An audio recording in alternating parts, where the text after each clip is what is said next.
Zapping. Calice en terre sigillée d'Italie du Nord, orné d'une scène macabre.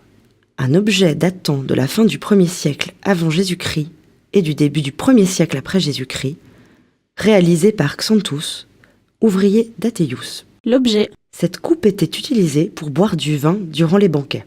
Sur la panse, on aperçoit la signature du potier, Xanthus, un ouvrier du maître potier Athéius.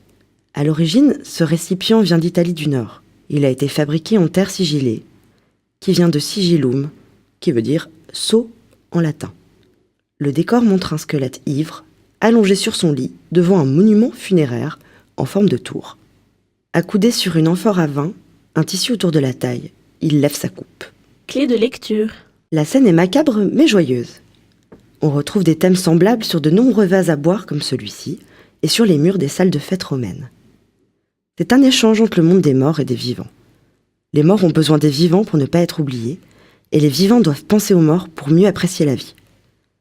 C'est donc une façon de dire avec humour « carpe diem », profite de la vie, et « in vino veritas », dans le vin, la vérité. Une manière d'inciter les invités à faire la fête durant les banquets et d'apprécier les plaisirs de la vie avant qu'il ne soit trop tard. Quelques mots d'histoire. Cet objet a été retrouvé en 1934 sur le terrain du musée romain, à Lausanne.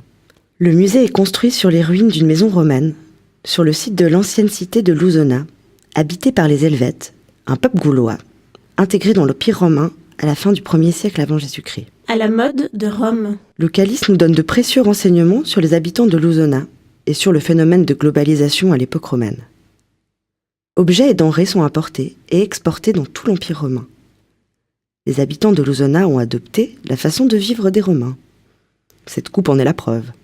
La céramique sigillée, fabriquée en Italie du Nord, est cuite dans des fours pouvant contenir des milliers de vases et vendue à travers tout le monde romain. Le calice montre aussi que les habitants de Lusona s'étaient mis à boire du vin, filtré, mélangé à différentes épices et coupé à l'eau.